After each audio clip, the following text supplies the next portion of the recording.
When the DJ handed me the microphone, my mother-in-law smirked, assuming I was about to thank her family for hosting the wedding. She had no idea I was about to incinerate her entire life in front of 150 guests. Just 10 minutes earlier, I walked into our reception to find my parents, the two people who spent $45,000 paying for every single detail of this venue, standing awkwardly near the catering kitchen. My mother-in-law had removed their name cards from the main head table, filled all 9 seats with her own distant relatives, and whispered to my groom. They looked too poor to sit up front anyway. My groom didn't defend them. He just nodded and told my father to find a back seat. They thought I was a quiet, submissive bride who would swallow my pride to save face. They were wrong. I tapped the microphone, looked my husband dead in the eye, and made an announcement that ended my marriage before the first dance, and exposed a secret that ruined his family instantly.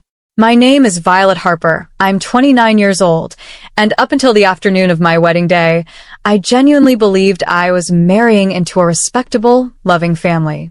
I spent 3 years with Mark, completely blind to the subtle, condescending snobbery that ran through his bloodline. His mother, Evelyn, was the ringleader. She carried herself like old royalty, looking down her nose at anyone who worked with their hands, including my parents, Arthur and Eleanor. My parents aren't wealthy elites. My dad worked 35 years as a high school carpentry teacher, and my mom ran a modest home bakery. They spent their whole lives saving, so I could have everything I ever dreamed of. When Mark and I got engaged, my parents didn't hesitate. They handed over their entire life savings, $45,000, to pay for every single detail of our wedding.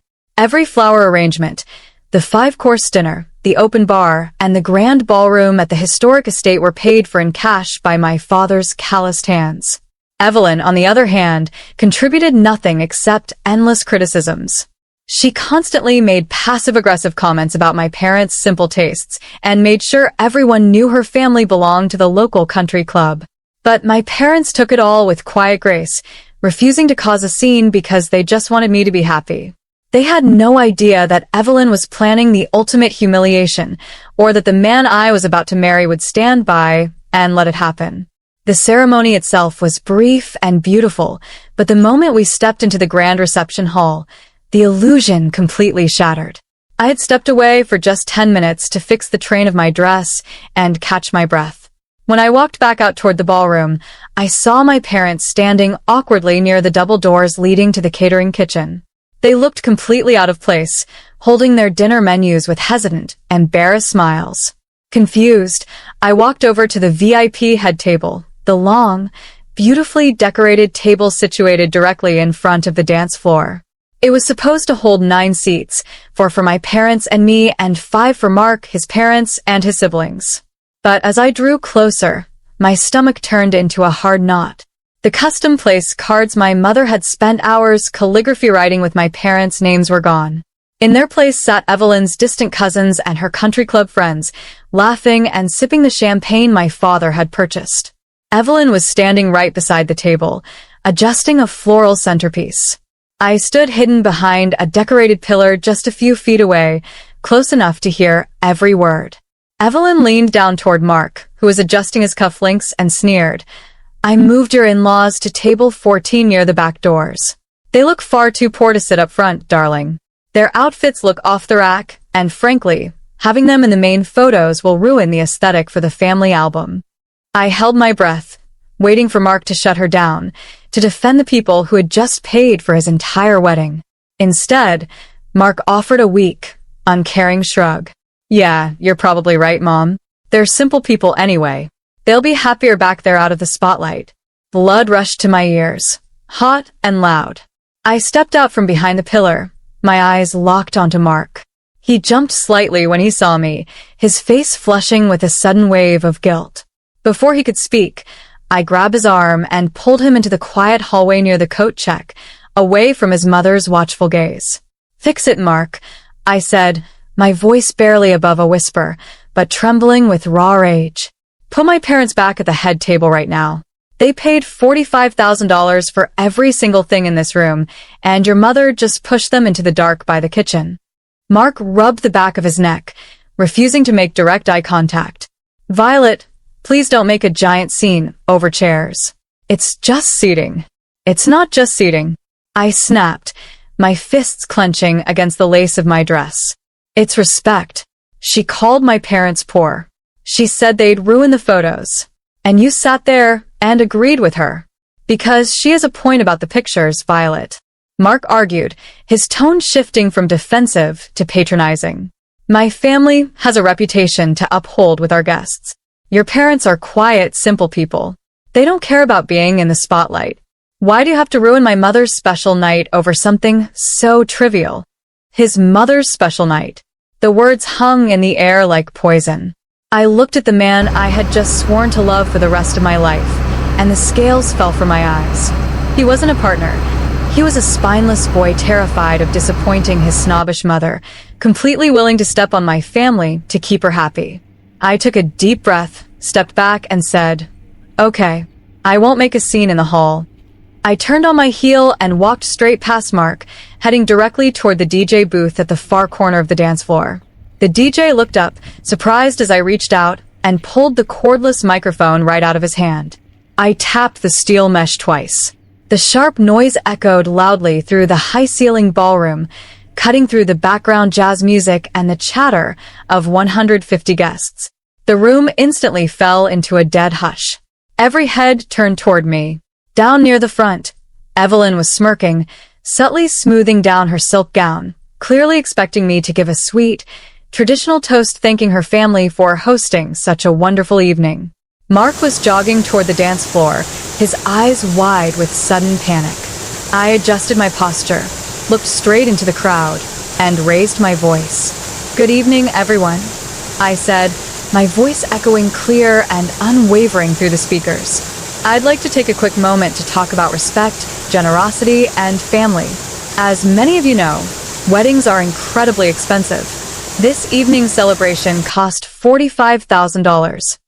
I paused, letting the number settle over the quiet room. Evelyn's smirk faltered slightly. "My wonderful parents, Arthur and Eleanor, spent 35 years working as a public school teacher and a small-town baker," I continued, pointing directly toward the back doors. "They gave their entire life savings to pay for every single flower, every plate of food, and every drop of champagne you are enjoying tonight. Yet, 5 minutes ago, my mother-in-law removed their names from the main table and forced them to sit next to the kitchen doors, telling my groom that my parents look too poor to be in our wedding photos." A collective gasp rippled across the room. Several guests looked toward the kitchen doors, where my dad was holding my mother's hand, both of them staring at me in shock. Evelyn's face turned bright, furious red. Mark finally reached the edge of the dance floor, lunging forward to grab the microphone from my hand, but I stepped back, holding it out of his reach. "Violet, stop this right now. You're losing your mind," Mark hissed under his breath, his voice cracking with desperation. "I'm not done, Mark," I said directly into the mic, my voice cutting over his desperate pleas. "Because the disrespect goes even deeper than bad seating." I turned my focus back to the stunned audience. 2 months ago, Mark asked my father for an advance on the venue deposit. He claimed his mother wanted to pay her share using a joint check, but needed cash up front.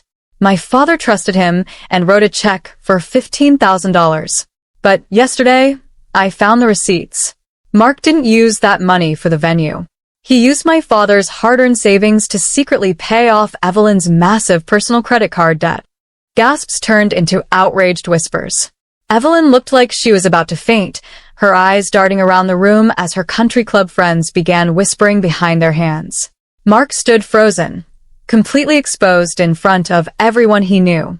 "So, to my groom and his mother," I concluded, looking Mark dead in the eye, "enjoy the rest of the food and drinks my parents bought you. Because tomorrow morning, I am filing for an immediate annulment. We are over."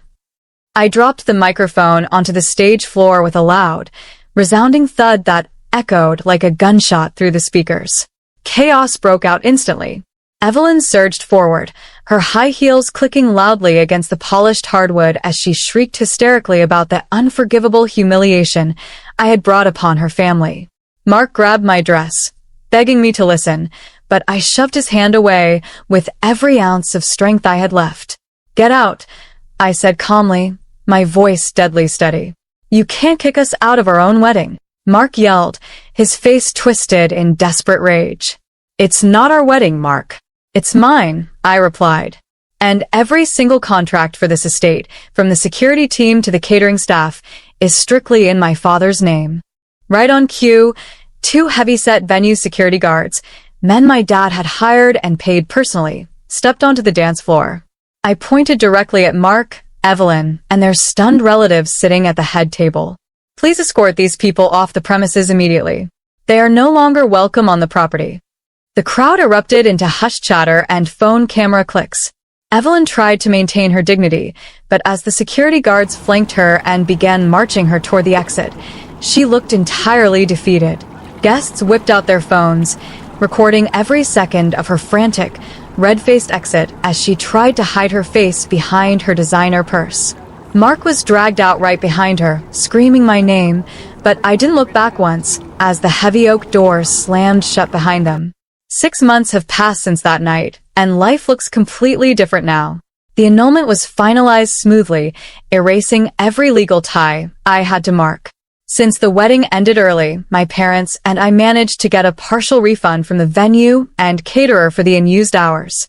We took that money and went on a breathtaking 3-week vacation to Europe, a trip my hardworking parents truly deserved. As for Mark and Evelyn, their public exposure triggered a total financial collapse. Once word spread through their social circle about Mark using my father's money to cover his mother's credit cards, local vendors and creditors descended on them.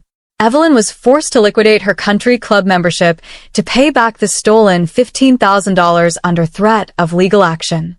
Mark lost his job at a prominent local firm when the viral video of their humiliating eviction reached his boss, proving his complete lack of integrity. Standing up for my parents that night was the scariest thing I've ever done, but it was also the most empowering. I learned that true class isn't about country clubs, expensive suits, or sitting at the head table. It's about loyalty, honesty, and protecting the people who loved you first. I walked away with my dignity intact, my family closer than ever, and a promise to myself to never let anyone quiet my voice again.